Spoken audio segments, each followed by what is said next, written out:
दोस्तों नमस्कार। आज हम एक अत्यंत महत्वपूर्ण सीरीज़ लेके आए हैं और इस सीरीज़ में हम 4 महत्वपूर्ण क्वेश्चन अति लघु उत्तरीय का लेकर आए हैं जो हमारे 2 नंबर पक्का करेंगे और श्योर है कि इसमें से एक क्वेश्चन 2 नंबर का पक्का आएगा।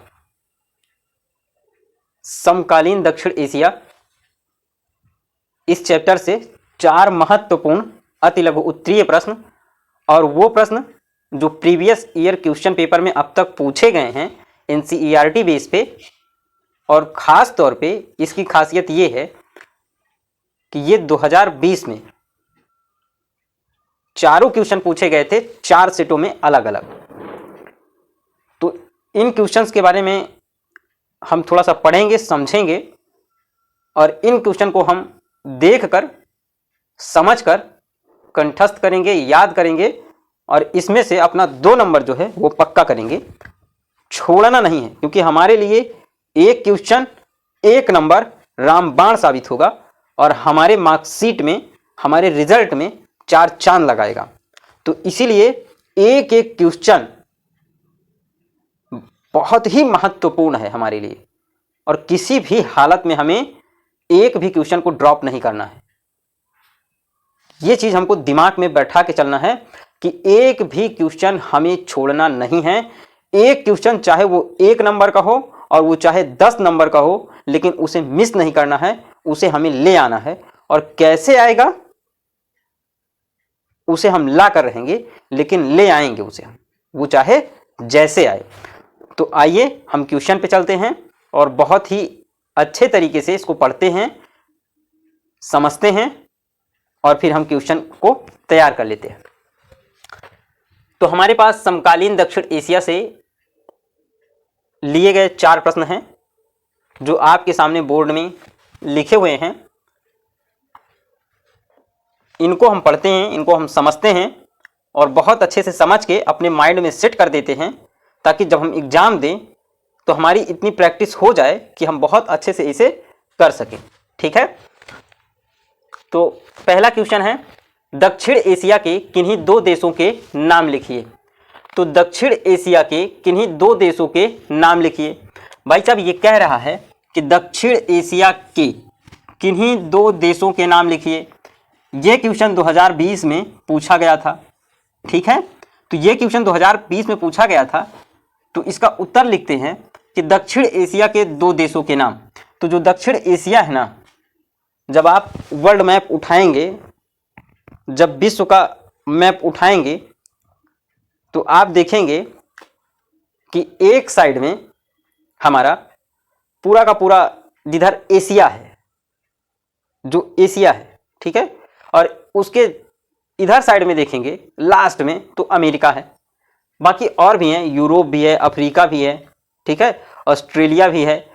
ये सब है। हमको देखना है एशिया, और एशिया में देखना है दक्षिण एशिया। तो दक्षिण एशिया अगर हम समझेंगे तो देखेंगे क्या कि जैसे मान लीजिए ये हमारा पूर्व हो गया, ये हमारा पश्चिम हो गया और ये हमारा उत्तर हो गया और ये हमारा दक्षिणी हो गया। ठीक है, तो अगर हम दक्षिणी में देखेंगे, दक्षिण साइड में देखेंगे तो हमें क्या मिलेगा, ये पूर्वी, ये पश्चिमी, ये उत्तरी और ये दक्षिणी। तो हमारा अगर आप देखेंगे तो हमारा इधर भारत भी है, पाकिस्तान भी है, ठीक है, चाइना इसके ऊपर आ जाता है। ठीक है, तो जो हमारा दक्षिणी एशिया है, अगर हम इस मैप को एशिया में लें तो वो हमारा क्या है, 2 देश यहाँ से लेना है, चूंकि बहुत देश है, ठीक है, लेकिन 2 देश हमको लेना है तो हमने लिया है भारत और पाकिस्तान। ठीक है, तो दक्षिणी एशिया के 2 देशों के नाम क्या हैं, भारत एवं पाकिस्तान। तो एक का नाम हो जाएगा भारत, दूसरे को हो जाएगा पाकिस्तान। ठीक है, ये दक्षिणी एशिया। हाँ, अगर आप चाहें, जब ये लॉन्ग क्वेश्चन है, दीर्घ उत्तरीय प्रश्न आए और दक्षिण एशिया के देशों के बारे में पूछे, तो आप वहाँ एक बहुत अच्छा कार्य कर सकते हैं कि एक छोटा सा दक्षिण एशिया का मैप बनाएंगे। ठीक है, और इस मैप के लिए आपको कम से कम 1-2 बार प्रैक्टिस करना पड़ेगा। और जब आप प्रैक्टिस करेंगे, मैप बना देंगे, तो बहुत बहुत अच्छे से ये हमें समझ आ जाएगा। और समझ आने के साथ साथ जब हम कॉपी में इसे चित्रित करेंगे, बनाएंगे, तो ये बहुत बेहतरीन तरीके से हमारे कॉपी में चार चांद लगा देगा, सजा देगा, और एग्जामिनर ये समझेगा कि इस बच्चे को पूरा याद है, इस बच्चे को पूरी समझ है और इस बच्चे को आता है, और वो दीर्घ उत्तरीय प्रश्न में हमें अच्छे मार्क्स देगा और हमारे मार्क्स काटेगा नहीं, कॉपी हमारी सुंदर लगेगी। इस चीज को याद रखिएगा, ये मैप की खासियत होती है कि कॉपी की सुंदरता बढ़ा देती है। ठीक है, तो हमारे पास दूसरा क्वेश्चन है, नेपाल गणतंत्र कब बना? नेपाल गणतंत्र कब बना? ठीक है, गणतंत्र देश कब बना नेपाल, इसके बारे में पूछ रहा है। तो उत्तर हमारे पास है कि नेपाल वर्ष 2008 में राजतंत्र को समाप्त करने के पश्चात एक लोकतांत्रिक गणराज्य बन गया। ठीक है, तो नेपाल वर्ष 2008 में, कब? 2008 में राजतंत्र को समाप्त करने के पश्चात एक लोकतांत्रिक गणराज्य बन गया। तो जब नेपाल के बारे में हमने पढ़ा था, या नेपाल के बारे में जब हम पढ़ेंगे तो हम ये पाएंगे कि पहले नेपाल क्या था? एक हिंदू राष्ट्र था, एक हिंदू देश था, एक हिंदूवादी देश था, और आधुनिक समय में आते आते कई परिवर्तन हुए। उसमें अगर आप देखेंगे तो पहले एक हिंदू था, एक हिंदू देश था, बाद में वो क्या हुआ? एक राजतंत्र देश बना, और राजतंत्र देश से माओवादियों ने आंदोलन छेड़ा, और उनके आंदोलन सफल होने से उन्होंने क्या किया? एक लोकतंत्र की ओर रास्ता निकाला, और माओवादियों ने, 2-3 लोगों ने मिलकर, कुछ माओवादी थे, कुछ लोकतांत्रिक रूप से जो समर्थक थे और कुछ जो राजतांत्रिक समर्थक थे, इन सब के मिलने से कई प्रकार से जो इनका मिलन हुआ, मतलब इन लोगों ने मिलकर जो आंदोलन को बढ़ाया, उनका मानना था कि हमें लोकतंत्र गणराज्य बनाना है। तो 2008 में इन्होंने, 2006 में इन्होंने एक त्रिकोणीय जो है संरचना की, एक लोकतांत्रिक संरचना की, और 2008 में इन्होंने राजतंत्र को समाप्त करके एक लोकतांत्रिक गणराज्य बनाया। 20 सितंबर 2015 को इनका संविधान लागू होता है, और यह संविधान अभी भी प्रक्रियारत है, अभी भी इसमें सुधार हो रहा है। ठीक है, तो नेपाल गणतंत्र कब बना?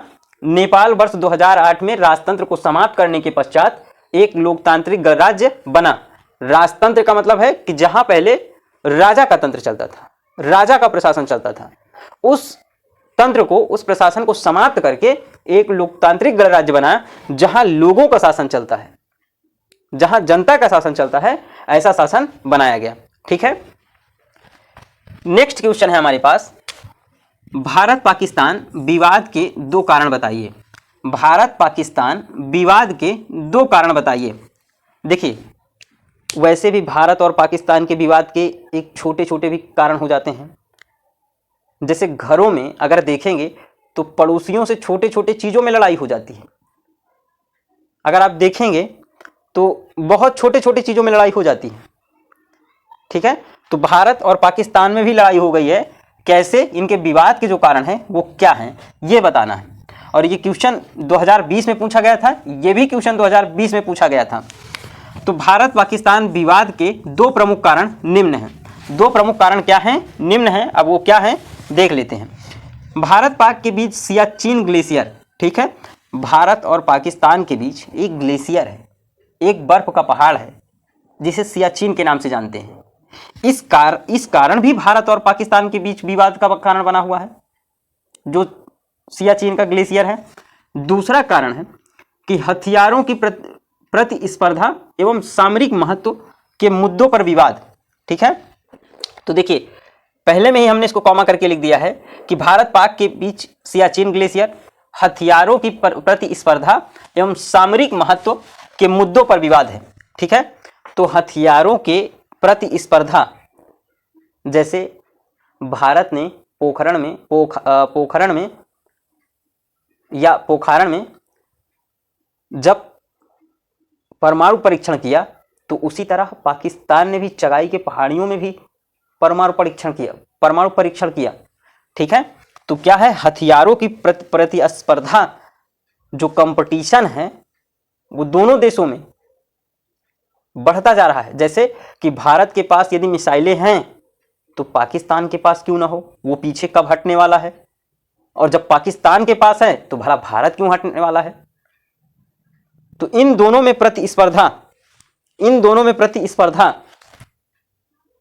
इसको ऐसे समझ लीजिए कि यदि पड़ोसन जो होती है ना, अगर दो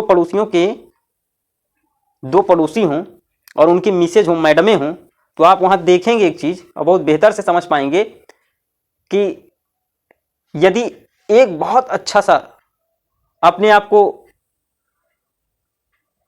मेकअप सेट में ला रही हैं, बहुत अच्छे से वो श्रृंगार कर रही हैं, तो दूसरी पड़ोसन भला पीछे क्यों रहे, वो अपने पति के कान नहीं खाएगी। जब उसका पति अपने दूसरे पड़ोसन को देखेगा तो वो भला क्यों पीछे रहेगी, तो वो भी ना कंपटीशन में आएगी जैसे वो कंपटीशन, और जब वो इसको देखेगी तो भला वो क्यों चुप रहेगी, वो भी ना अपने पड़ोसन का कान खाए, अपने आदमी का कान खाएगी। तो कंपटीशन बना हुआ है, ठीक है, कंपटीशन बना रहता है। तो हथियारों की प्रतिस्पर्धा, जैसे पाकिस्तान और भारत में खूब बढ़िया से जो है बना है प्रतिस्पर्धा, कि उसके पास मिसाइल है, मेरे पास भी मिसाइल होगी, उसके पास परमाणु बम है, मेरे पास भी परमाणु बम होगा, ठीक है। तो हथियारों की प्रतिस्पर्धा और सामरिक महत्व के मुद्दों पर विवाद। सामरिक महत्व के मुद्दे जैसे आतंकवाद हो गया, ये सामरिक महत्व के मुद्दे बहुत महत्वपूर्ण मुद्दा है। जैसे भारत और पाकिस्तान के बीच कोई महत्वपूर्ण मुद्दा उठ जाए, अगर आप देखेंगे तो इस समय का जो सामरिक महत्व का मुद्दा है, जैसे अफगानिस्तान के मुद्दे पे, जब अफगानिस्तान में एक दूसरी सरकार बनी जो आतंकवादियों की सरकार बनी, तो उसमें पाकिस्तान ने कहा कि हमारे भाई आला कमानों ने आजाद कर लिया अफगानिस्तान को, तो भारत थोड़ी चुप बैठेगा। तो भारत जानता ही है कि तुम्हारे भाई और आला कमान कौन है, सब तुम्हारे वही सब बसे पले बढ़े हैं। तो ठीक है, तो सामरिक महत्व के मुद्दों पर विवाद है, ठीक है। दूसरा है, भारत सरकार के अनुसार पाकिस्तान सरकार ने गुप्त रूप से हिंसा की राजनीति जारी रखी। तो भारत सरकार के अनुसार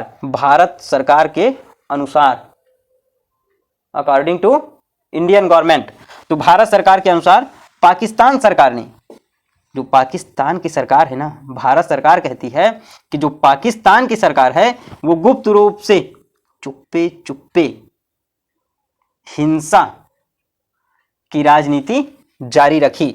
उदाहरण के रूप में जैसे आतंकी हमला, ठीक है। तो उदाहरण के रूप में क्या है, जैसे आतंकी हमला। भारत हमेशा खुल के पाकिस्तान को धिक्कारता है, भारत हमेशा खुल के पाकिस्तान को ललकारता है, और भारत हमेशा खुल के उसे मुंहतोड़ जवाब देता है और उसे हमेशा धोता रहता है। क्यों? क्योंकि वो जानता है कि जो पाकिस्तान है ना, वो चुप्पे चुप्पे फंडिंग करता है आतंकवादियों को, चुप्पे चुप्पे। जैसे बचपन में ना लोग चुप्पे चुप्पे कुछ चुरा लेते हैं, जब जानकार नहीं रहते हैं, मूली उली खेत में जाएंगे चुरा लेंगे, तो उसी तरह पाकिस्तान ना चुप्पे चुप्पे जाएगा उसको पैसा देने, फंडिंग करेगा, और उससे आतंकवादियों को क्या होगा, विस्तार करेगा। और आतंकवादियों को विस्तार करता जरूर है, लेकिन आतंकवादी उसके घर में भी बम फोड़ते हैं। उदाहरण के रूप में उसको पता है कि स्कूल कॉलेज में बच्चों को कैसे उड़ा दिया जाता है। यही कारण तो है, इसी कारण से ना जो हमारी पूर्व विदेश मंत्री थी सुषमा स्वराज जी, उन्होंने संयुक्त राष्ट्र संघ में एक भाषण दिया था, बहुत जबरदस्त एक कथन बोला था, एक लाइन बोली थी, और पाकिस्तान के लिए बोला था, पाकिस्तान को खरी खोटी सुनाते हुए बोला था कि जिसके महल शीशे के हुआ करते हैं ना, वो पत्थर नहीं उछाला करते हैं।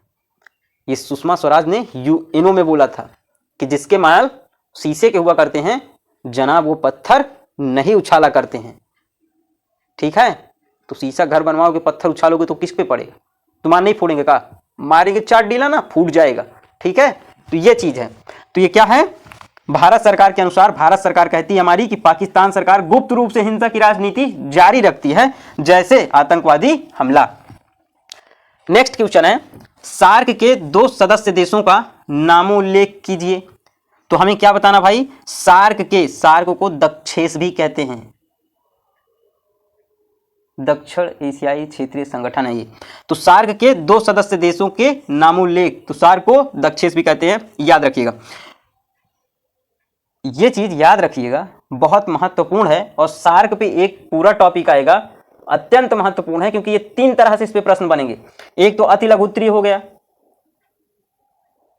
और एक लघु उत्तरीय प्रश्न में बनेगा जिसपे टिप्पणी करने के लिए आएगा, और एक क्वेश्चन जो अत्यंत महत्वपूर्ण बनेगा, वो क्या बनेगा भाई साहब, जो बनेगा सबसे जबरदस्त क्वेश्चन बनेगा, वो लॉन्ग क्वेश्चन बनेगा, दीर्घ उत्तरीय प्रश्न बनेगा। और उस पर दीर्घ उत्तरीय प्रश्न बनने का उसका भी अपना एक कारण है, क्योंकि एक महत्वपूर्ण संगठन है ये, और बन गया तो कम से कम 6 नंबर और नहीं 10 नंबर पे भी ये क्वेश्चन बन सकता है। थोड़ा विस्तारित रूप में पूछा जाएगा, जिसमें आपसे पूछेगा कि ये संगठन जिस लिए बना है उसके बारे में, जैसे कि इस संगठन का मुख्य कार्य क्या है, मुख्य रूप क्या है, क्यों बना है।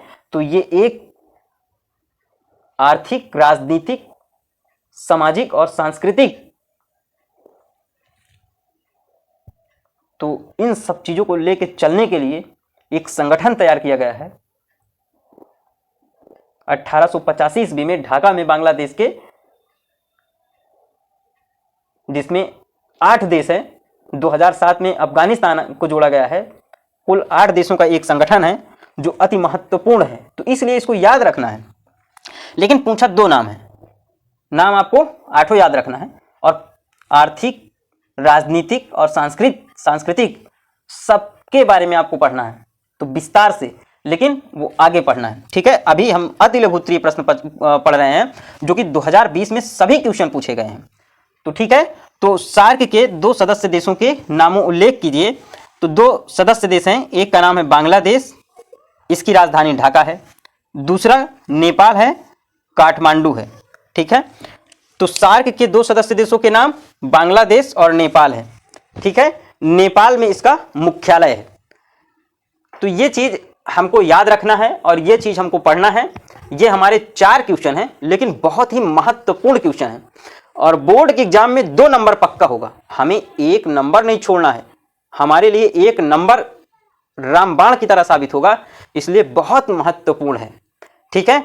तो इन क्वेश्चनों को हम बहुत अच्छे से कंठस्थ करेंगे, प्रैक्टिस करेंगे, मोर देन मोर प्रैक्टिस करेंगे, जितनी हो सकेगी उतनी प्रैक्टिस करेंगे, लेकिन एक एक क्वेश्चन की बैंड बजा देंगे, और जब एग्जाम में लिखेंगे ना तो गजब अंदाज में, ठीक है। तो अगले वीडियो में भी मिलेंगे गजब अंदाज में, ठीक है। तो हमारे साथ बने रहिए, चैनल को सब्सक्राइब कीजिए, लाइक कीजिए और शेयर कीजिए। हम ऐसे ही क्वेश्चन की सीरीज लेके आते रहेंगे जब तक आपका बोर्ड का एग्जाम हो रहा है। यकीन मानिए, विश्वास रखिए, इतने महत्वपूर्ण क्वेश्चन आएंगे और इतना बढ़िया से समझा देंगे कि आप अगर ना भी पढ़ के जाएंगे ना, तो एग्जाम में ना आप खाली हाथ नहीं लौटेंगे, और बहुत अच्छे से कॉपी लिख के आएंगे और अच्छे मार्क्स भी मिलेंगे, ठीक है। तो आज के लिए इतना ही, फिर मिलते हैं अगले वीडियो में, ठीक है। Thank you.